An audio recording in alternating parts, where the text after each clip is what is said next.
मैं doctor Sushma Jain, associate professor chemistry, government Dungar college Bikaner. आज मैं बीएससी पार्ट थर्ड के पेपर सेकंड की यूनिट फिफ्थ का टॉपिक सिंथेटिक पॉलीमर में संघनन या पद वृद्धि बहुलीकरण के बारे में बताऊंगी।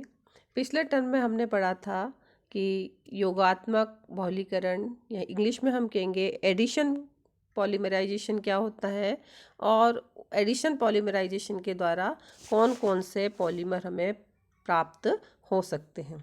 आज देखते हैं कि कंडेंसेशन या स्टेप ग्रोथ पॉलीमराइजेशन क्या होता है और इससे हमें कौन कौन से पॉलीमर प्राप्त हो सकते हैं। तो कंडेंसेशन पॉलीमराइजेशन क्या होता है कि जब दो मोनोमर के संयोग करने में वाटर या अल्कोहल जैसे छोटे अणु का निष्कासन हो, तो इस प्रक्रिया को हम संघनन पॉलीमराइजेशन या कंडेंसेशन पॉलीमराइजेशन, और उस बहुलक को संघनन बहुलक या कंडेंसेशन पॉलीमर कहते हैं।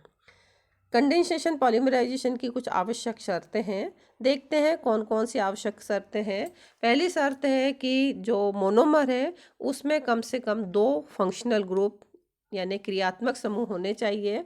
जैसे एग्जाम्पल के तौर पर मोनोमर हमने लिया एथिलीन ग्लाइकोल, इसमें दो OH ग्रुप हैं, दो फंक्शनल ग्रुप OH हैं। इसमें टरथेलिक एसिड में दो फंक्शनल ग्रुप COOH हैं। हेक्सामेथिलीन डायमीन में दो फंक्शनल ग्रुप NH2 हैं। तो इन मॉलिक्यूल के संघनन से हमें जो पॉलीमर प्राप्त होते हैं वो है नायलॉन है, डेक्रोन है। तो पहली शर्त संघनन पॉलीमराइजेशन के लिए ये है कि मोनोमर में कम से कम दो फंक्शनल ग्रुप होना चाहिए। यहाँ पर हम देखते हैं कि इथिलीन ग्लाइकोल जिसमें कि दो फंक्शनल ग्रुप OH है और टरथेलिक एसिड जिसमें कि दो फंक्शनल ग्रुप COH है।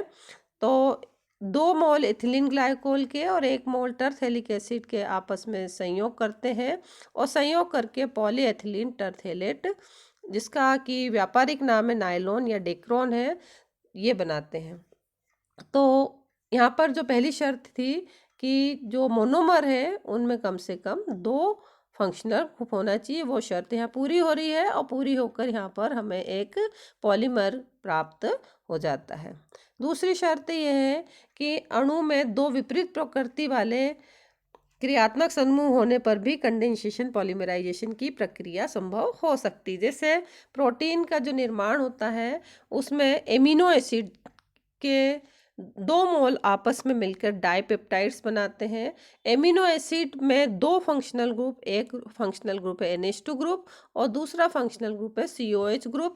NH2 ग्रुप की प्रकृति क्षारीय और COH ग्रुप की प्रकृति है अम्लीय, यानी कि दो विपरीत प्रकृति के जो ग्रुप है वो एमिनो एसिड में उपस्थित हैं और उन एमिनो एसिड मोनोमर के आपस में रिएक्शन करने से जो हमें डायमर प्राप्त होता है उसको हम डाइपेप्टाइड कहते हैं, और कई सारे मोनोमर के आपस में अभिक्रिया करने के फलस्वरूप हमें पॉलीमर प्राप्त होता है जिसे कहते हैं पॉलीपेप्टाइड। और पॉलीपेप्टाइड ही प्रोटीन का एक भाग होता है। प्रोटीन में कई पॉलीपेप्टाइड्स की श्रृंखलाएं होती हैं। जैसे यहाँ पर अभिक्रिया के द्वारा भी यही दिखाया गया है कि एक एमिनो एसिड है, ये भी दूसरा अमीनो एसिड है, तो कई सारे एमिनो एसिड आपस में मिल जाते हैं और n मोल वाटर का बाहर निकाल के और सभी एमिनो एसिड्स आपस में एक बंधन से जुड़ जाते हैं। इस बंधन को कहते हैं एमाइड बंधन, और ये जो लंबी श्रृंखला हमें प्राप्त होती है ये कहलाती है पॉलीपेप्टाइड, जो कि प्रोटीन का ही एक भाग होती है। यानी प्रोटीन जो है वो कई सारी पॉलीपेप्टाइड चेन से मिलकर बना होता है। तो कंडेंसेशन पॉलीमराइजेशन उन मोनोमर में भी संभव है जिसमें कि विपरीत प्रकृति के फंक्शनल ग्रुप उपस्थित होते हैं। दो समान प्रकृति वाले क्रियात्मक समूह होने पर भी कंडेंसेशन पॉलीमराइजेशन हो सकता है। जैसे एग्जाम्पल के तौर पर डायमेथिल टरथेलेट और इथिलीन ग्लाइकोल के संघनन के फलस्वरूप हमें जो पॉलीमर प्राप्त होता है वो कहलाता पॉलीएथिलीन टरथेलेट। यहाँ पर देखिए, यहाँ पर डायमेथिल टरथेलेट, इसमें दोनों जो फंक्शनल ग्रुप है COOCH3, ये दोनों सेम है। यहाँ पर भी जो OH ग्रुप है, यहाँ पर भी OH ग्रुप, दोनों सेम प्रकृति के हैं। तो समान प्रकृति के अगर क्रियात्मक समूह उपस्थित होते हैं तो अब भी कंडेंसेशन पॉलीमराइजेशन की अभिक्रिया होती है। यहाँ पे डायमेथिल टरथेलेट और एथिलीन ग्लाइकोल के जो मॉलिक्यूल हैं आपस में संघनन पॉलीमराइजेशन के द्वारा बहुलीकरण करते हैं और बहुलीकरण करके इनमें n मोल ट्रांस एस्टरिफिकेशन होता है, 1 मोल 2 मोल निकल जाता है इसमें से मेथिल अल्कोहल का बाहर और पॉलीएथिलीन टरथेलेट प्राप्त होता है। तो इस प्रकार से 3 जो शर्तें हैं जिनके के द्वारा हम कंडेंसेशन पॉलीमर को प्राप्त कर सकते हैं और कंडेंसेशन पॉलीमराइजेशन की अभिक्रिया संपन्न होती है। कंडेंसेशन जो पॉलीमराइजेशन है इसमें जो प्रत्येक पद है वो स्वनिर्भर होता है, किसी भी पद का किसी दूसरे पद के ऊपर कोई निर्भरता नहीं होती है और इसीलिए इस संघनन पॉलीमराइजेशन को हम कहते हैं पद वृद्धि बहुलीकरण या स्टेप ग्रोथ पॉलीमराइजेशन। यहाँ पर देखिए ये इथिलीन ग्लाइकोल है।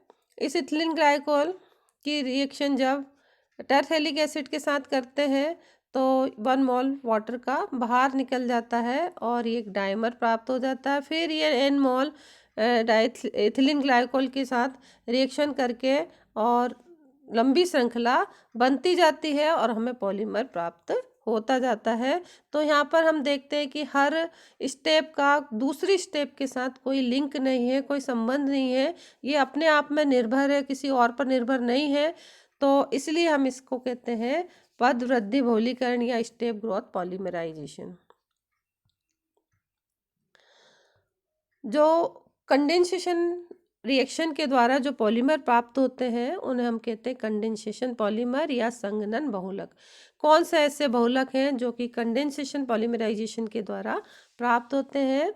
कई सारे हैं इसमें, जैसे है फर्स्ट है पॉलीएथिलीन टरथेलेट जिसे कहते हैं PETP। ये बनाने की विधि हमने पिछले इसमें अभी बताई है, थोड़ी देर पहले ही बताई है। और इसका जो गुण है वो है कि इसका गलनांक 538 केल्विन है। ये ऊष्मारोधी एवं आर्द्रता रोधी है। इसका उपयोग विभिन्न रसायनों के प्रति प्रतिरोधी गुण होने के कारण इसका प्रयोग वस्त्रों के रेशे बनाने में होता है। चुंबकीय टेपों के निर्माण में भी इसका उपयोग होता है। दूसरा जो कंडेंसेशन पॉलीमर है वो है नायलॉन 66। ये बनता है एडिपिक एसिड और हेक्सामिथिलीन डायमीन के आपस में रिएक्शन के दौरान। यहाँ पर 1 मोल वाटर का बाहर निकल जाता है और प्राप्त हो जाता है नायलॉन 66। यहाँ पे n मोल एडिपिक एसिड के n मोल हेक्सामिथिलीन डायमीन के साथ रिएक्शन करते हैं और हमें एक लंबी श्रृंखला वाला पॉलीमर प्राप्त होता है। इस रिएक्शन के दौरान वाटर के मॉलिक्यूल बाहर निकलते हैं और जो पॉलीमर हमें प्राप्त होता है वो कहलाता है नायलॉन 66 प्राप्त हो जाता है। इसका गुण ये है कि यह उच्च दृढ़ता, प्रत्यास्थता, अपघर्षण प्रतिरोध आदि इसके गुणधर्म है। इसका उपयोग है वस्त्र उद्योग में प्रचुर मात्रा में है। इसका उपयोग वस्त्र बनाने में काम में लाया जाता है।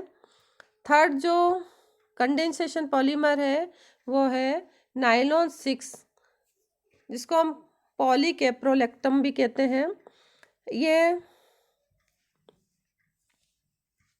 डेल्टा एमिनो कैप्रोइक एसिड के आपस के संघनन या हम कह सकते हैं स्वसंघनन के द्वारा प्राप्त होता है और इसमें वाटर का मॉलिक्यूल बाहर निकल जाता है। तो यहाँ पर ये नायलॉन 66 प्राप्त हो गया है। n मोल NH2CH2 COH और ये कंडेंस किया n मोल NH2CH2 COH के। तो यहाँ से ये वाटर का मॉलिक्यूल बाहर निकल गया और हमें लंबी श्रृंखला वाला, जिसमें कि n मोल है इस पूरे मॉलिक्यूल के, तो लंबी श्रृंखला वाला जो हमें पॉलीमर प्राप्त होता है वो कहलाता है नायलॉन 6। देखते हैं इसकी मैकेनिज्म क्या है। हम इसे साइक्लोहेक्सेन से शुरू करके भी प्राप्त कर सकते हैं। साइक्लोहेक्सेन का अगर हम ऑक्सीकरण करते हैं तो हमें साइक्लोहेक्सेनोन प्राप्त होता है। ये साइक्लोहेक्सेन का स्ट्रक्चर है। जब ऑक्सीकरण किया तो यहाँ पर C डबल बॉन्ड O यानी कि कीटोनिक ग्रुप आ गया और ये कहलाता है साइक्लोहेक्सेनोन। साइक्लोहेक्सेनोन की जब अभिक्रिया हाइड्रोक्सिलेमिन के साथ करते हैं तो 1 मोल वाटर का बाहर निकल जाता है और बनता है साइक्लोहेक्सेनोन ऑक्जिन। ये यहाँ पर जो NOH है यहाँ पर जुड़ जाता है और यहाँ से O और H2 बाहर निकल जाता है और प्राप्त हो जाता है साइक्लोहेक्सेनोन ऑक्जिन। इस साइक्लोहेक्सेनोन ऑक्जिन की अभिक्रिया जब H2SO4 की उपस्थिति में की जाती है तो बेकमैन रीअरेंजमेंट होता है और वाटर के मॉलिक्यूल बाहर निकलते हैं और हमें इस स्ट्रक्चर का एक मॉलिक्यूल प्राप्त होता है जिसे हम कहते हैं कैप्रोलेक्टम। ये कैप्रोलेक्टम के जो N मॉलिक्यूल्स हैं आपस में सेल्फ कंडेंसेशन करते हैं, स्वसंघनन करते हैं और स्वसंघनन करके जो पॉलीमर बनाते हैं उसको कहते हैं नाइलॉन 6। नाइलॉन 6 का जो स्ट्रक्चर है इसमें ये एक श्रृंखला है COCH2 NH बॉन्ड N मोल इस मॉलिक्यूल्स के हैं और आपस में जुड़े हुए हैं N मोल्स और जुड़कर एक पॉलीमर बना रहे हैं नाइलॉन 6 बना रहे हैं। नाइलॉन 6 का क्या गुण धर्म है देखते हैं। नाइलॉन 6 ट्रांसलुसेंट, अर्धपारदर्शी, श्वेत, बड़ा, उच्च गलनांक इसका 433 to 537 केल्विन वाला बहुलक है। इसमें उच्च ताप सहक्षमता तथा उच्च घर्षण क्षमता होती है। सामान्य कार्बनिक विलायकों में अविलय होते हैं।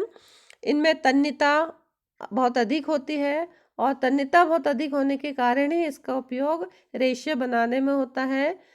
इससे मोजे, कारपेट, कपड़े, अधोवस्त्र आदि बनाए जाते हैं। ये गियर बियरिंग बनाने में, दांतों का ब्रश और रस्सी बनाने में भी उपयोगी।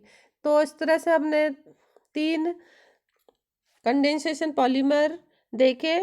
एक तो था नाइलॉन 6, एक नाइलॉन 66 और एक PETP। तो आज हमने कंडेंसेशन पॉलीमराइजेशन क्या होता है और कौन कौन से पॉलीमर ऐसे हैं जो कि कंडेंसेशन पॉलीमर है इनके बारे में पढ़ा। अगले टर्न पर भी हम कंडेंसेशन पॉलीमर ही देखेंगे जिनमें कि उपयोगी जो कंडेंसेशन पॉलीमर है वो है फिनॉल फॉर्मेल्डिहाइड रेजिन है, बेकेलाइट है, आगे और